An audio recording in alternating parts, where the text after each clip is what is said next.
SPTV. Oferecimento Uninove. Acelere sua carreira. Inscrições abertas. Confira condições especiais no site Uninove. Hoje é segunda-feira, dia 22 de agosto. Veja agora os destaques do SPTV. O frio veio para ficar. Hoje a máxima chega a apenas 15 graus e o calorzinho só deve voltar depois da quarta-feira. E com esse frio todo, um bebê recém-nascido foi abandonado ontem à noite. É um menino que estava numa mochila e foi resgatado por PMs depois de uma ligação anônima. Veja ainda o acidente no show de Ivete Sangalo na Arena Anhembi. Esse é o momento em que o piso do camarote desaba. Assalto na estrada. Bandidos armados com fuzis atiraram nos seguranças que faziam escolta e fugiram com um caminhão carregado de equipamentos eletrônicos. Veja ainda, está de volta a expedição do flutuador. E no primeiro dia, nossa equipe encontrou um rio Tietê de águas limpas e correnteza. Clássico com direito a golaço. Kleber Machado comenta a rodada do Brasileirão. E mais ainda, Nanda Epo está na Feira do Pacaembu. Qual o melhor pastel de feira de São Paulo em 2011? É hoje a final do concurso e o resultado você vai saber daqui a pouco no SPTV. Meio-dia e 1 minuto, você vê imagens da marginal do Rio Tietê com trânsito bastante tranquilo nos dois sentidos. Céu nublado, frio em São Paulo, agora 12 graus. O SPTV já está no ar. E começa falando do trabalho dos peritos que estão analisando no Instituto de Pesquisas e no Instituto de Pesquisas Criminalísticas peças do camarote que caiu, que desabou durante o show da cantora Ivete Sangalo neste fim de semana. É a perícia que vai dizer o que aconteceu. O que se sabe até agora é que foi um tremendo susto. 35 pessoas ficaram feridas e houve pânico, muita confusão. As vítimas dizem que as equipes de socorro demoraram a agir e o caso é investigado pela polícia. O momento do acidente foi registrado por nossas equipes. Veja como tudo aconteceu. Era um sábado com vários shows na Arena Anhembi. Ivete Sangalo foi a última a se apresentar. Logo na primeira música, o camarote caiu. Na escuridão, só se ouviam gritos. Calma, calma! Calma! Calma! Calma! Tava todo mundo pulando, de repente a arquibancada acendeu e caiu. Tinha gente passando mal, todo mundo querendo subir um em cima do outro. 35 pessoas ficaram feridas. Eu bati a perna e mais aqui o peito. Ela também machucou a perna e minha irmã quebrou a perna. A gente está vendo como ela está agora. Quem conseguiu se levantar foi retirado pelos próprios colegas. Depois chegaram as equipes de socorro. As vítimas reclamavam do atendimento. A ambulância veio com 8 pessoas dentro, o atendimento foi péssimo, nenhum policial para ajudar, ninguém sabia onde tinha enfermaria, onde tinha ambulância. Hoje de manhã, técnicos começaram a desmontar a estrutura onde o acidente aconteceu. Ontem, peritos fizeram uma análise detalhada dessas ferragens. O laudo da perícia só deve sair daqui a 30 dias. Mas a primeira hipótese é de que tenha havido uma sobrecarga. O camarote, feito para suportar o peso de até 5.000 pessoas, estava com cerca de 3.000 fãs. Quando Ivete Sangalo começou o show, o público correu para a ponta que fica mais perto do palco.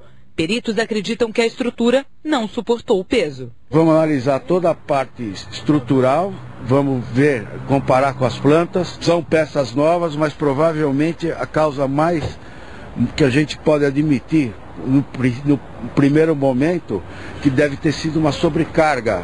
Uma peça da estrutura em especial chamou a atenção dos peritos e foi recolhida. É uma barra metálica que se partiu ao meio. Ela sustentava parte da estrutura. O dono da empresa que montou o camarote diz que tudo estava em perfeitas condições. Todo o material está tudo dentro das normas da BNT, vistoria foi feita pelo Control, pelo bombeiro. Foi entregue tudo nos conformes. Kelly é uma das vítimas. Hoje de manhã ela foi à delegacia fazer um boletim de ocorrência.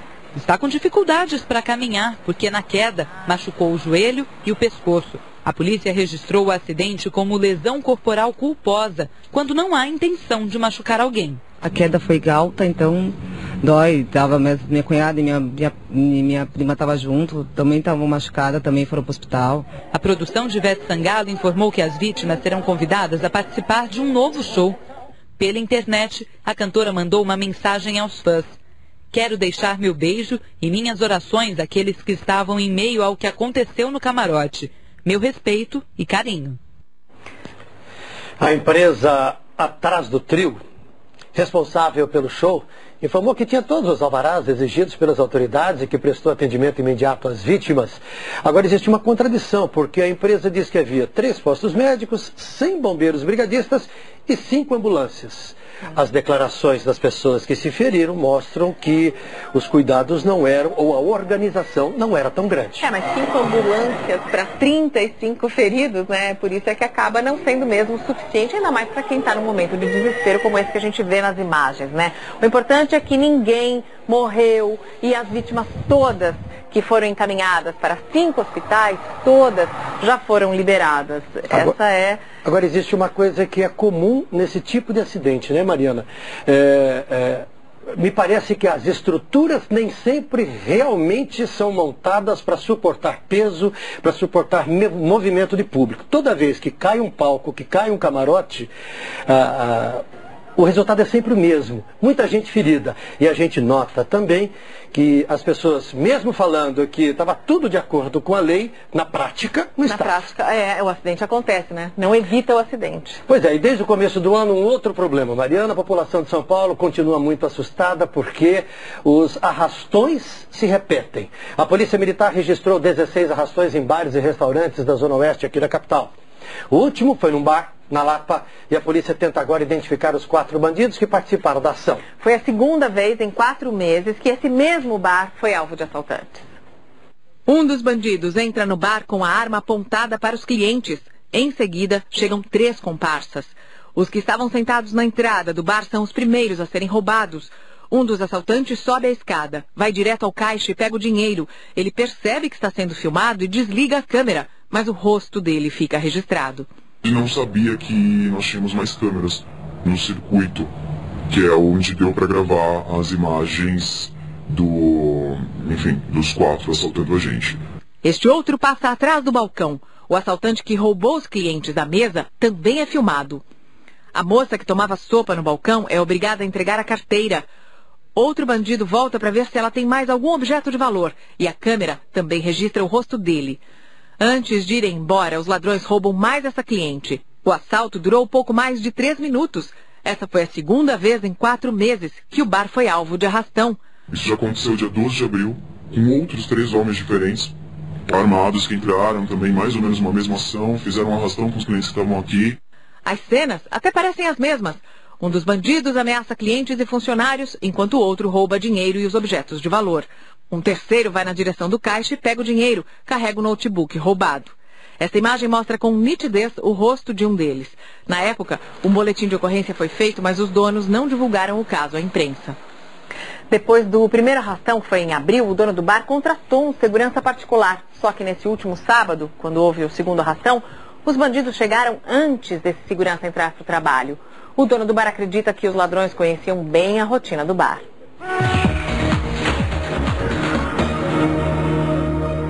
E hoje tá frio, hein? Olha, não tem nem raio de sol. Não há ninguém que não esteja reclamando. Verdade. Pois é, isso estava previsto, o tempo virou mesmo no fim de semana. E a Michele Loreto é quem pode trazer as boas notícias para toda a população e todos os telespectadores da CP. Até eu que gosto de frio, tô reclamando, viu, Tramontina? Muda o tempo, vem sol. Nem tão cedo. Hoje não. Hoje de jeito nenhum. A temperatura, inclusive, não deve passar dos 15 graus, bem baixa, né? E como de vez em quando está batendo um vento mais forte, a sensação de frio aumenta. Agora mesmo faz 12 graus aqui na capital e a sensação térmica é de 11 graus. O tempo está totalmente fechado. A gente vê aqui imagens ao vivo da região da Avenida Paulista. E olha que nas próximas horas ainda vai chover mais. Além da capital, também deve ter chuva nos vales do Paraíba e do Ribeira, nas regiões de Campinas e Sorocaba e no litoral, onde pode ter ressaca também. No litoral, hein, com chuva e frio. Chuva, frio, ressaca. Agora, a queda de temperatura foi brusca, né? E foi grande. Foi. Olha, quem não tá com a imunidade alta acaba ficando doente, né, Mariana? Porque foi uma coisa impressionante. Ontem, inclusive, foi a tarde mais fria dos últimos 4 meses. Vamos dar aqui uma olhadinha nas temperaturas. Olha só, a gente fez um gráfico aqui. Só vai caindo a temperatura. Quase 30 graus na sexta. Quase 30 na sexta. No sábado, 21. E aí ontem 13,4 graus, essa foi a máxima. A temperatura não passou ontem de 13,4 graus. O frio continua amanhã. continua amanhã, continua mais um pouquinho Tramontina. E olha que amanhã a temperatura até sobe. Mínima que a gente separou, olha, de 12, máxima de 17, mas ainda é muito frio. O tempo amanhã fica nublado, chuvoso. Na quarta-feira também a temperatura sobe um pouquinho, mas é frio. 13 e 19 e também tempo fechado com chuva fraca. Sol mesmo a gente só vai ter na quinta-feira e aí é que começa a esquentar. Obrigado, Michele. Obrigada, Michele. E o flutuador está de volta. Hoje de manhã começou a nova expedição pelo Rio Tietê. Esse frio também pegou o guardião do flutuador, o Dan Robson.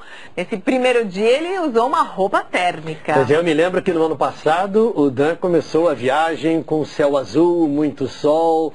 Hoje mudou, né? O flutuador é aquele equipamento criado pela TV Globo em parceria com o IPT, o Instituto de Pesquisas Tecnológicas, para medir o nível de oxigênio na água. Esse é um dos indicadores de qualidade da água. Onde existe oxigênio, existe vida, existem peixes. O Guardião e o Flutuador vão refazer o mesmo trajeto de 2009. Eles vão de Biritiba Mirim, na Grande São Paulo, até Barra Bonita, como você vê nessas imagens. Hoje, a expectativa é percorrer cerca de 10 quilômetros até o ponto de resgate, que fica ainda dentro de Biritiba Mirim. Pois é, a repórter Glória Vanik é quem nos traz todos os detalhes da viagem. Nós vamos falar com ela ao vivo. Serão muitos dias de conversa ao vivo, né, Glória? A Glória acompanhando o flutuador e acompanhando o Guardião.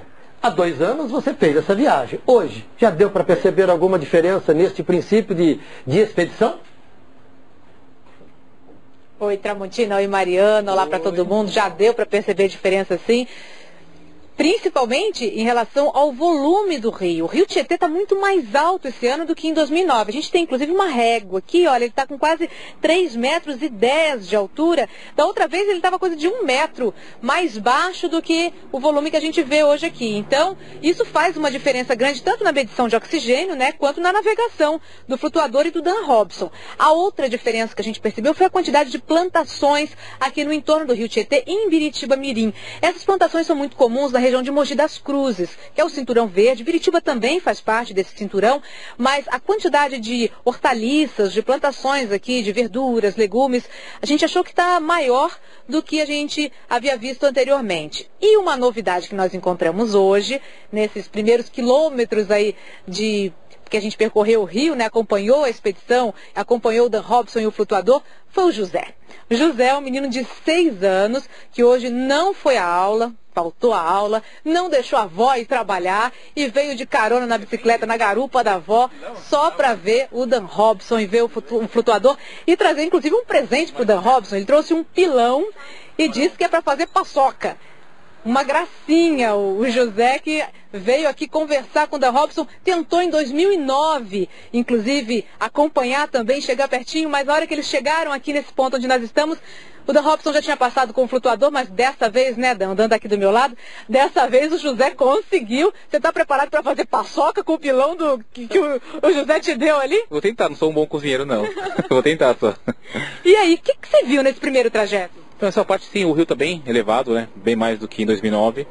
Mas eu percebi os animais, tem bem mais. Tem um macaquinho, que é sagui, coati também encontrei, e capivara. Então, tá melhorando. Então vamos ver como é que foi a manhã do Dan Robson e do flutuador aqui nessa expedição do Tietê. Noite e frio. O primeiro dia da nossa expedição começou com cara de poucos amigos. E de insônia também. Primeira vez na vida que eu tô ansioso. Dormiu essa noite? Acordei às 1 da manhã, acordei às 2, às 3, dormi muito mal. Mas foi só clarear para tudo ficar diferente.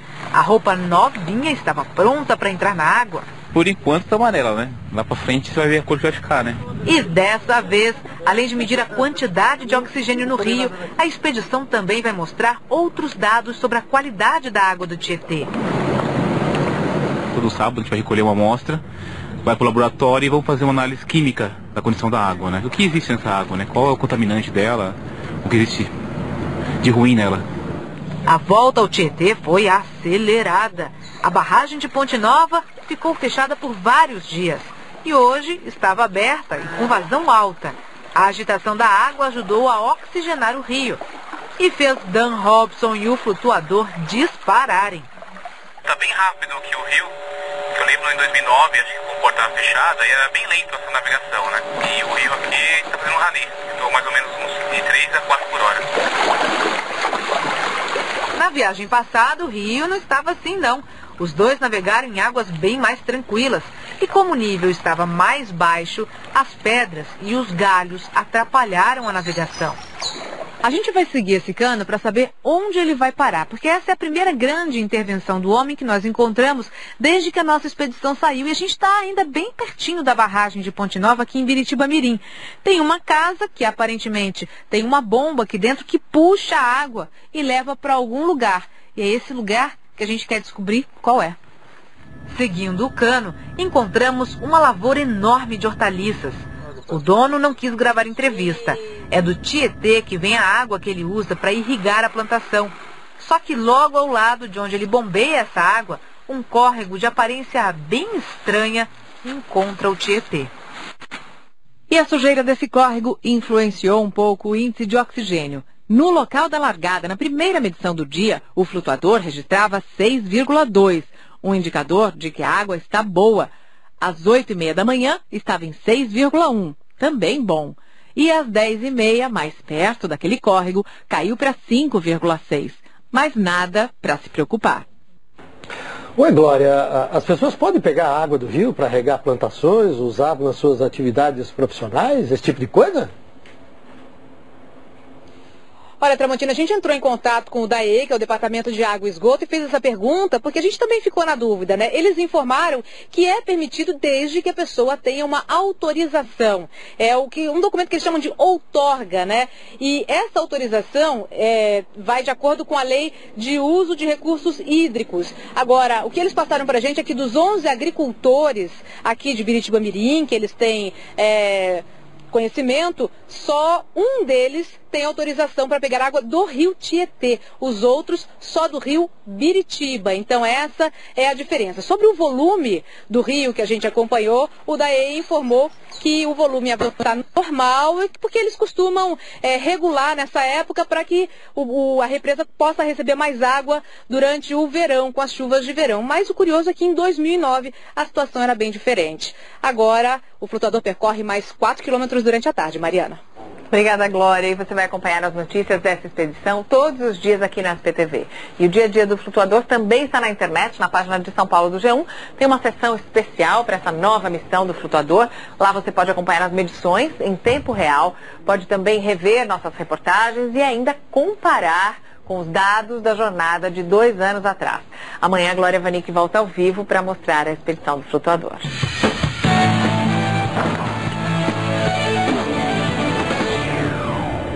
Ontem teve clássico paulista pelo Brasileirão. São Paulo e Palmeiras empataram em 1-1 no Morumbi. O Kleber Machado acompanhou tudo, narrou o jogo, narrou o clássico daqui de São Paulo, né, Kleber? Sim. Viu aquele golaço do Dagoberto? Gostou? Belíssimo gol.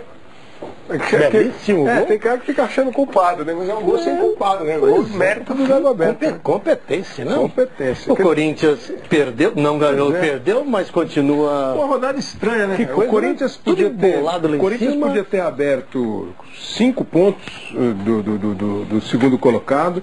O Flamengo podia ter encostado no Corinthians. O São Paulo podia ter chegado a 1 ponto do líder. O próprio Palmeiras poderia ter voltado à zona lá da Libertadores junto com o Botafogo. Em resumo, Vasco e Botafogo. E o Vasco, mesma coisa. O Vasco, em determinado momento da rodada, estava em segundo lugar quando ele venceu o Fluminense.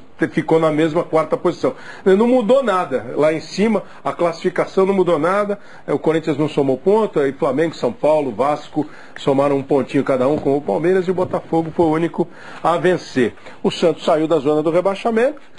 América, Avaí, Atlético de Minas e Atlético do Paraná são os 4 últimos. Os times do ar, né? Os times do ar. Atlético, América, Avaí e... América, Atlético e Avaí. A turma do ar. Você acha que a avaliação deles não é mais da A menos? A menos. Bom, mas assim, e o campeonato está chegando ao final do primeiro turno, né? O clássico ontem foi um clássico com pouco público para um São Paulo e Palmeiras, e esse foi um golaço do Dagoberto que o Tramontina citou. Um passe do Rivaldo, olha como ele domina e já tira o Leandro Amaro. Alguns acham que o Marcos não deveria ter saído. Ele tentou fechar o ângulo, né? E o Dagoberto que foi muito perspicaz, quando ele viu o Marcos, deu um tapa na bola, e aí o goleiro do Palmeiras precisou correr atrás, não deu tempo de chegar. Um golaço, um dos mais bonitos do campeonato, esse gol do Dagoberto. E o Palmeiras, na cobrança de falta do Marcos Assunção, o desvio do Henrique, fez o gol de empate. Um jogo assim, meio agachado, meio torto. Tinha algum espaço, né? É a jogada clássica, né, dessa bola parada. O Assunção bate muito bem, e o jogo terminou 1-1. Na matemática do campeonato, os dois lamentaram, mas o discurso foi bem interessante. O problema não é empatar este jogo. No caso do São Paulo é empatar com o América e com o Atlético Paranaense. No caso do Palmeiras, a sequência de jogos com empates, né? E aí é que você acaba ficando estacionado no campeonato. O Corinthians perdeu no sábado para o Figueirense, no Pacaembu, com mais de 25 mil pessoas. O Júlio César do Figueirense fez as duas jogadas do gol. Nesse primeiro, o gol foi marcado pelo Wellington, e nesse segundo, ele faz a jogada, a bola bate na trave, e no rebote o Pitoni faz o segundo gol do Figueirense.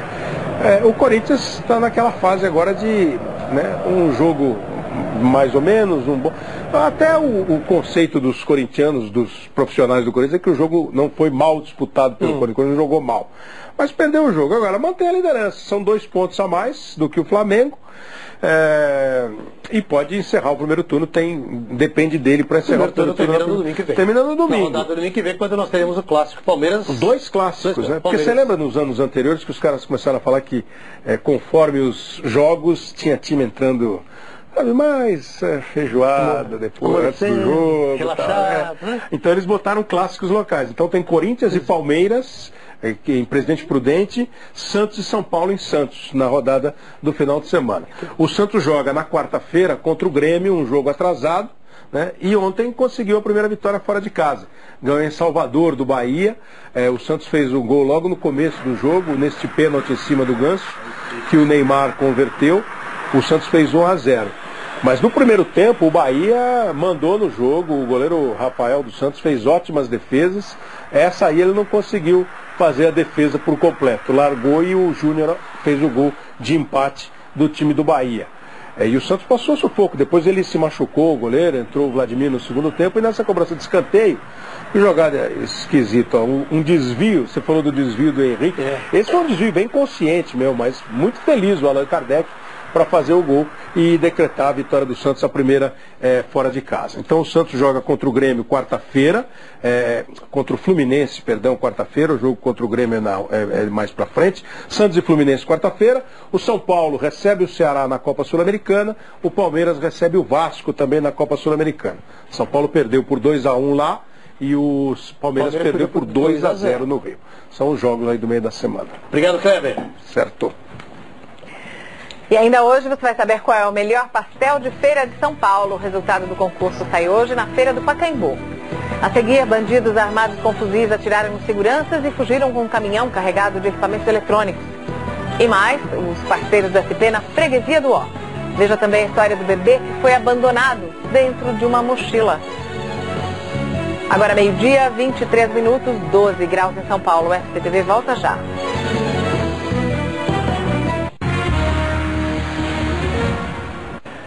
Com esse frio todo que a gente está enfrentando, vários dias para cá, vejam só o que aconteceu em Mauá. O bebê recém-nascido foi abandonado dentro de uma mochila ontem à noite. Fazia apenas 10 graus. E como ventava, a sensação térmica era menor ainda, né? O bebezinho é um menino, ele foi encontrado pela polícia depois de uma ligação anônima. A mochila estava num barranco no Jardim Colombo, Mariana. Os PMs disseram que a criança estava enrolada numa manta branca, dessas de feltro, e ainda tinha o cordão umbilical. A polícia já começou a investigar e acredita que a criança tenha sido abandonada pela mãe mesmo, logo depois do parto. O bebê tem 2,8 kg. Está internado na UTI neonatal do Hospital Nardini, em Mauá. O estado de saúde dele é considerado estável. O menino está sendo chamado de Arthur pela equipe médica. Agora ele está bem, clinicamente, ele está estável, já aceitando leite por boca, que está sendo oferecido leite artificial. E só que não foram essas condições que ele chegou. Ele chegou muito gelado, que a gente chama de hipotermia, pelas próprias condições em que foi localizado. A criança foi abandonada neste domingo, perto dessa quadra, no Jardim Colombo. Logo adiante tem um barranco. A mochila com o recém-nascido estava presa nos galhos de um pé de mamona. Por pouco não caiu lá embaixo. Olha, se tivesse escorregado mais alguns metros, a gente não ia encontrá-la, não ia. Os médicos dizem que o menino nasceu por volta das 8 da manhã. Ele foi encontrado pelo Cabo Almeida e pelo soldado Osmar às 9h30. Quando eu pus a mão na mochila, a criança se mexeu. Aí eu falei, tá viva, Osmar, tá viva. Aí a gente subiu, abriu, constatou que estava viva. Estava toda enrolada, suja de sangue e com cordão umbilical ainda. Na manhã de ontem, a temperatura em Mauá era de 10 graus, mas por causa do vento e da garoa, a sensação térmica era de mais frio ainda, 4 graus. As primeiras horas de vida são fundamentais para o desenvolvimento do bebê. É por isso que em uma maternidade, os recém-nascidos são mantidos em berços aquecidos para evitar a perda de calor, que pode levar a sérios problemas de saúde. O bebê abandonado naquelas condições foi exposto a esse risco. Ele poderia ter problemas tanto respiratórios quanto cardíacos, problemas em todos os, comprometido todo o organismo dele, até acontecido pior se isso fica por um tempo muito prolongado, né? A polícia chegou à criança depois de uma ligação telefônica. A mochila onde o bebê estava faz parte do kit escolar do governo do estado. Já é uma pista para a polícia. Por enquanto, a gente está registrando a natureza como abandono de incapaz. Vai depender do entendimento do delegado, das investigações que vão ser procedidas, do dolo da mãe, se conseguir conversar com a mãe. Se foi a mãe realmente que abandonou, a gente ainda não tem elementos suficientes para falar sobre isso. Estou muito feliz e graças a Deus, o nosso anjo da guarda, nós conseguimos. E nós recebemos agora há pouco a gravação do telefonema que levou a polícia até o bebezinho que estava no barranco em Mauá. Queria fazer uma denúncia. Eu moro aqui na rua aqui, Raul Seixas, aqui atrás aqui do asilo aqui. Tem um bebezinho abandonado aqui. Tem um bebê aí, senhor? Isso. Dentro de uma mochila preta. É tipo um barranco onde tem uns matos e umas árvores. O senhor chegou a ver se tá vivo? Então, não sei, por causa que a menina que me falou, né? Falou, ó, tem um bebezinho ali. Eu falei, vou ligar pra polícia, entendeu? Tudo bem, senhor. Tô mandando uma viatura aí. Bem, agora, Mariana, começa a investigação da polícia, né, para tentar esclarecer esse caso. Os médicos dizem que pelas condições em que o bebê foi encontrado, o parto foi feito em casa e ele nasceu de 9 meses. Bom, agora a Secretaria de Saúde de Mauá vai pesquisar nos registros dos hospitais, vai ver se havia alguma paciente grávida de um menino com esse tempo de gestação e que tenha recebido atendimento na rede de saúde da cidade. Um representante do Conselho Tutelar já foi ao Hospital Nardini. Disse que o abrigo da Prefeitura está preparado para receber o bebê, mas por enquanto o esforço é o de localizar os pais ou algum parente dele. Bom, mesmo que os pais sejam encontrados, é a Justiça que decide ou não se eles poderão ficar com essa criança. E um jovem pode ter que passar por uma cirurgia para reconstituir os ossos do rosto porque foi agredido. Ele é um estudante universitário e foi espancado numa festa de alunos da Unesp em Bauru nesse fim de semana. A agressão foi nesta casa noturna. Uma jovem que preferiu não se identificar viu o espancamento. E essa pessoa que estava agredindo pegou e deu 2 pisão muito forte, fez muito barulho. Eu achei que estava de bota até, porque fez um barulho muito forte. O chão lá é de taco, madeira. Ela disse que não sabe por que o rapaz foi agredido e que os seguranças não evitaram o espancamento. Os seguranças vieram, passaram por trás dele, nem relaram nele, pegou e ergueu a vítima pelo braço, tentou erguer, só que ele acho que ele estava desacordado, então ele não conseguia ficar em pé. Eles meio que ergueram assim e o moço que agrediu desceu tranquilo pela escada. Essas fotos foram tiradas pelos pais do rapaz. Veja o estado em que ficou Giovanni Comória Silva, de 19 anos. Esse lado da face dele, o osso foi amassado, literalmente quebrou. Tem várias marcas de chute no pescoço. Giovanni está internado na UTI do Hospital Beneficência Portuguesa em Bauru. Os pais do estudante de odontologia da USP foram aqui da capital para Bauru assim que souberam do que tinha ocorrido com o filho. Giovanni também teve uma lesão na coluna e precisará de fisioterapia. A polícia abriu inquérito para investigar o caso. Pediu imagens das câmeras de segurança para tentar identificar o agressor. Ninguém da casa noturna quis gravar a entrevista. Daqui a pouco no Jornal Hoje, informações atualizadas sobre a situação na Líbia. Vamos saber agora do Evaristo Costa quais são as últimas notícias. Evaristo, boa tarde. Oi, Tramontina, muito boa tarde, Mariana também. A gente sabe que os combates violentos se espalham por todo o país, né, mas eles se concentram mais ali no quartel-general de Muammar Gaddafi. A gente está vendo aí algumas imagens. A ditadura de 40 anos de Muammar Gaddafi está ameaçada. Os combatentes já controlam 90% da capital, Trípoli. Além dessa notícia que a gente vai dar, a gente também fala de mercado de trabalho. Afinal de contas, hoje é segunda-feira e a gente vai falar de testes psicotécnicos. Aquele onde o seu perfil psicológico é avaliado pela empresa para saber se você é ansioso demais, se você tem coordenação motora, se você sabe trabalhar em grupo. Essa é uma etapa importante na seleção de um funcionário. Além disso, tem uma história que vem lá de Brasília, de uma médica que depois de ser assaltada 2 vezes, ela colocou 31 seringas no muro de casa. E em uma placa ela informou que as agulhas estavam infectadas com o vírus da AIDS. Isso é um absurdo tão grande, Evaristo. Fiquei chocado quando soube disso. Eu porque compreendo será que ela o medo. pode fazer isso, hein? Eu compreendo o medo de uma pessoa, né? Depois de ter sido assaltado, o medo da violência, a vontade de se proteger, essa sensação de impotência. Eu espero que seja mentira. Bom, ela pode ter o registro profissional cassado, viu, Claro. Mariana? Onde já se viu? Se for Exato. verdade que as agulhas estejam infectadas, isso é um absurdo. É isso que está sendo investigado e é isso que a gente mostra daqui a pouquinho no Jornal Hoje. Além desse assunto, a gente também vai dar uma ajudinha para as mulheres e para os homens também, porque hoje existem muitos produtos para cabelo. Você deve saber, né, Mariana? Tem lá o protetor térmico, tem mousse, tem silicone, tem pomada, haja produto. Aí, qual é o mais indicado para cabelos lisos, para cabelos crespos, para cabelo curto, para cabelo comprido? Bom, isso tudo a gente vai mostrar daqui a pouquinho no Jornal Hoje, a partir da 1h20 da tarde. É claro, vocês, como sempre... Os homens continuam torcendo para que surja um para criar cabelo, para fazer crescer cabelo. Esse é o problema do Vocês não precisam se preocupar com isso. Ainda não, viu, Tramontina? Tá bom, Evaristo. Tá bom? Obrigado. Tchau, tchau. Boa Até semana já. pra vocês. Obrigado. Até já no Jornal Hoje, que começa logo depois do Globo Esporte.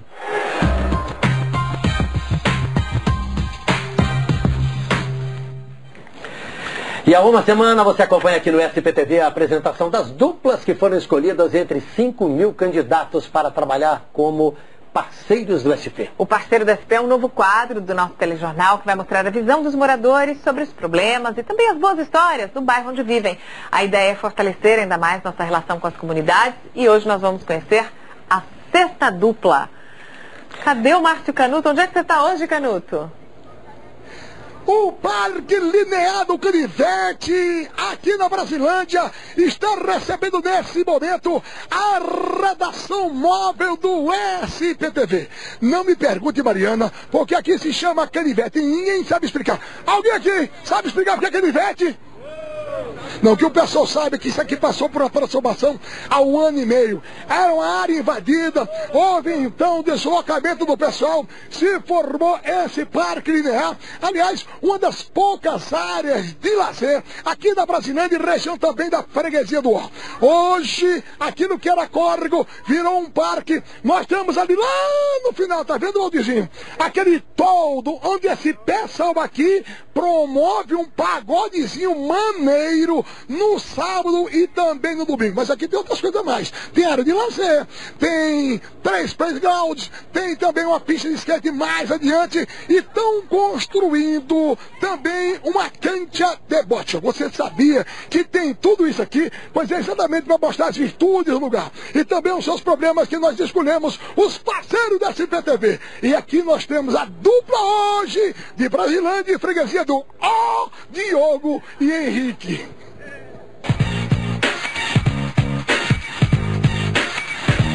A freguesia do Ó está representada pelo Diogo Moreira. Ele tem 18 anos e é estudante de jornalismo.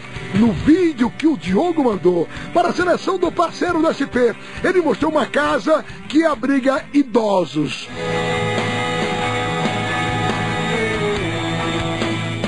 O parceiro do Diogo mora no Jardim Guarani, na Brasilândia. Ele é Henrique Silva, de 19 anos, estudante de rádio e TV. O vídeo, gravado por Henrique, traz um relato de moradores sobre as mudanças no bairro depois da construção de uma avenida. Após a construção da avenida, melhorou muita coisa. Eu acho que o acesso dos pedestres aqui na avenida é bem melhor, do tráfego dos carros, e tirou toda aquela poluição. Esta é a rua João Domingos Vieira, Jardim Guarani, Zona Norte. É onde o Henrique mora e sai de casa já enfrentando esse tipo de problema. Aqui é meio complicado, a rua tá cheia de buraco, pelo que vocês podem ver. Tava cheio de entulho, tinha mais, tiraram um pouco. Tem aquele lixo que fica bem na esquina, a gente não tem uma caçamba para recolher. E tem muita coisa ruim assim que a comunidade de Braços Abertos vai ajudar a gente, eu e o Diogo, a conseguir retratar isso e buscar melhoras pro lugar. Aqui a situação tá assim. E como é que tá aí a sua região, Diogo? Tudo bom? Estou aqui no Jardim Elisa Maria, aqui onde eu nasci, onde eu cresci. Estamos aqui na rua Rômulo Naldi, uma das principais vias da região da Brasilândia. Aqui nós temos o prezinho, logo à frente do colégio. E atrás a gente tem o morro. E logo aqui na passagem Rafael Arina, aqui onde eu moro. Vamos conhecer um pouco minha família? Meu pai agora vai contar um pouquinho para vocês como é que foi receber a notícia de que eu fui nomeado parceiro da SP da Freguesia do Ó e da Brasilândia. Para mim, filho, foi uma alegria muito grande para mim você ter passado, entendeu? Porque foi difícil, mas graças a Deus você conseguiu e parabéns para você. Espero que você faça um bom trabalho aqui na comunidade. A felicidade foi grande e eu tinha confiança que você ia passar. E espero que você saia muito bem, a torcida para você é grande e boa sorte. E aí, Canuto, como a família do meu parceiro Henrique recebeu a notícia? Henrique já teve vários empregos, já tocou muita coisa na vida, inclusive guitarra, violão, cavaquinho. Eu quero saber em que ritmo a família comemorou a seleção dele. Na hora que ligaram, que falou que ele foi selecionado entre os 5 mil, ele estava entre os 14, e aí nós comemoramos no som da guitarra. Foi muito bom.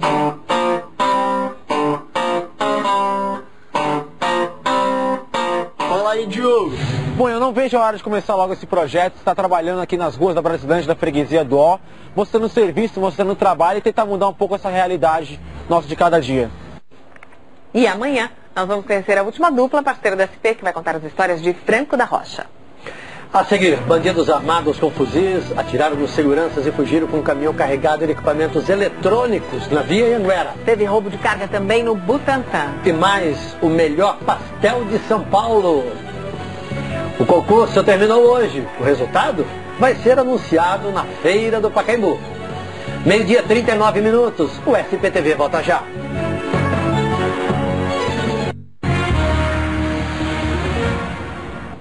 Dois seguranças ficaram feridos num roubo na rodovia Anguera, ali pertinho de Perus. Eles faziam a escolta de um caminhão carregado com produtos eletrônicos e foram baleados pelos bandidos. Um deles chegou a ser mantido refém pela quadrilha, mas conseguiu pular do carro dos assaltantes na rodovia dos Bandeirantes, na região de Franco da Rocha. O caminhão, o motorista e os bandidos ainda não foram encontrados. O assalto aconteceu por volta de 6 horas da manhã, na altura do quilômetro 21 da rodovia em Anguera. Os assaltantes atiraram no carro que fazia a escolta do caminhão, atingiram os dois seguranças. Um deles foi deixado no local e o outro foi levado como refém junto com o motorista e o caminhão carregado de produtos eletrônicos. Um funcionário da concessionária que administra a rodovia viu o assalto e também foi levado. O rapaz foi jogado pelos ladrões em um esgoto na região de Jundiaí. O segurança pulou do carro dos assaltantes no quilômetro 42 da rodovia dos Bandeirantes. Mas o motorista, o caminhão e a carga estão desaparecidos. E no bairro do Butantã, os ladrões levaram um caminhão carregado com queijo e leite. A polícia chegou até os bandidos quando eles descarregavam o veículo na favela San Remo, na zona oeste. Houve troca de tiros. 2 ladrões foram presos e 3 conseguiram escapar. Campinas tem novo prefeito. O vice Demétrio Vilagra assumiu o cargo no lugar de Hélio de Oliveira Santos, que foi cassado pelos vereadores no fim de semana. Hélio de Oliveira Santos perdeu o mandato sob suspeita de envolvimento no esquema de corrupção. O repórter André Natali tem outras informações ao vivo. Agora, pra gente, ó, direto de Campinas. Oi, André. Boa tarde, Tramontina. Boa tarde a todos. Demétrio Vilaga, ex-vice-prefeito e atual prefeito interino, chegou logo pela manhã aqui na Prefeitura Municipal e já ocupou o gabinete que era até então de Hélio de Oliveira Santos. Ele deve ser empossado na próxima terça-feira, quando será publicada também no Diário Oficial da cidade de Campinas a cassação do prefeito, o ex-prefeito Hélio de Oliveira Santos. Todo esse processo começou depois que o ex-presidente da Companhia de Abastecimento de Águas aqui da cidade usou o benefício da delação premiada e fez várias denúncias sobre fraudes em licitações públicas que envolviam diretamente a primeira-dama da cidade, Roselina Assis Santos, a esposa do prefeito, que era também secretária de gabinete. E aí toda essa negociação, todos esses problemas agora atingiram o ex-prefeito Hélio de Oliveira Santos, que não foi encontrado. Nós procuramos ele durante todo o final de semana aqui na região de Campinas, mas não conseguimos encontrá-lo. Demétrio Vilaga também pode ser cassado, porque também estaria envolvido nessas fraudes. Nós voltamos com você, Tramontina. Muito obrigado. Foram as informações ao vivo do André Natali de Campinas. E atenção, você trabalhador que tem um pequeno negócio, um pequeno comércio, presta serviços, é manicure, é relojoeiro, hoje o Sebrae está fazendo um mutirão para quem quer se regularizar e se tornar um empreendedor individual. Isso significa que você estará de acordo com a lei, terá direito aos benefícios do INSS, poderá ter licença maternidade, aposentadoria e poderá emitir nota fiscal, o que costuma aumentar os negócios. Esse mutirão vai até sábado, das 8h30 da manhã até as 5h30 da tarde, na Praça Melvin Jones, que fica ao lado do Mercadão da Lapa. Basta levar o RG, o CPF e o endereço do seu negócio. Na outra semana, o mutirão vai para Santana, na Zona Norte. Mais detalhes você encontra na nossa página de São Paulo, no G1. Mariana, é hora do almoço, imagine um pastelzinho. Um pastel de feira. Fumegante, pastel de feira. Quem nunca comeu pastel de feira na feira? Aqui em São Paulo, pastel de feira é tradição, né? E para escolher o melhor da cidade, a Prefeitura organiza todos os anos um concurso. Um concurso que já virou tradição, o pessoal fica esperando. A repórter Ananda Epo está na Praça Charles Miller, onde vai ser anunciado o vencedor. Como é que está a escolha, Ananda? Oi, Tramontina. Então, foi o júri popular, as pessoas que frequentam a feira que escolheram as 43 barracas com os melhores pastéis, de mais de 450. Aí o júri oficial foi lá anonimamente, conferiu e escolheu as 10 finalistas para esse concurso que se encerra hoje. Vamos ver então como é que foi essa manhã de ansiedade e muita degustação. Os 10 finalistas abriram mão da folga semanal em busca do precioso título. Os jurados decidiram a partir de um único sabor, o de carne, o mais pedido nas feiras. Cada um teve que provar 10 para escolher o melhor. Eu levo em consideração a crocância, o sabor, a textura da carne, a apresentação, o tempero e a higiene.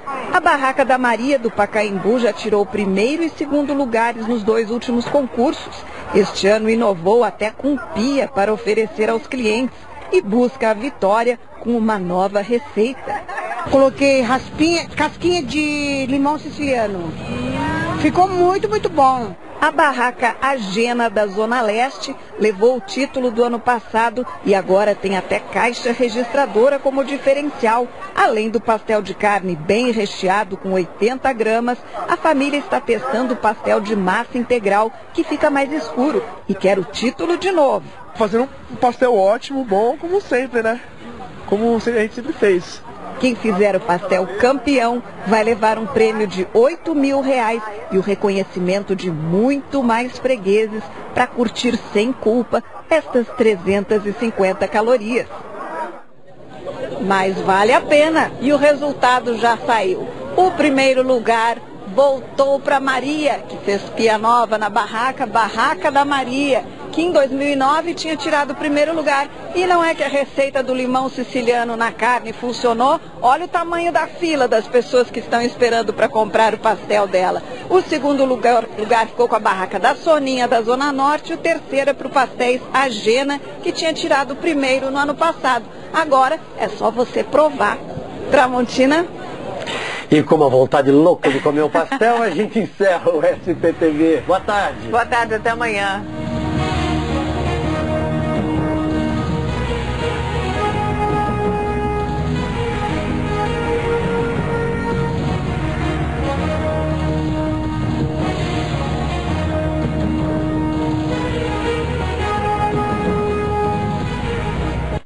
SPTV. Oferecimento Uninove. Acelere sua carreira. Inscrições abertas. Confira condições especiais no site Uninove.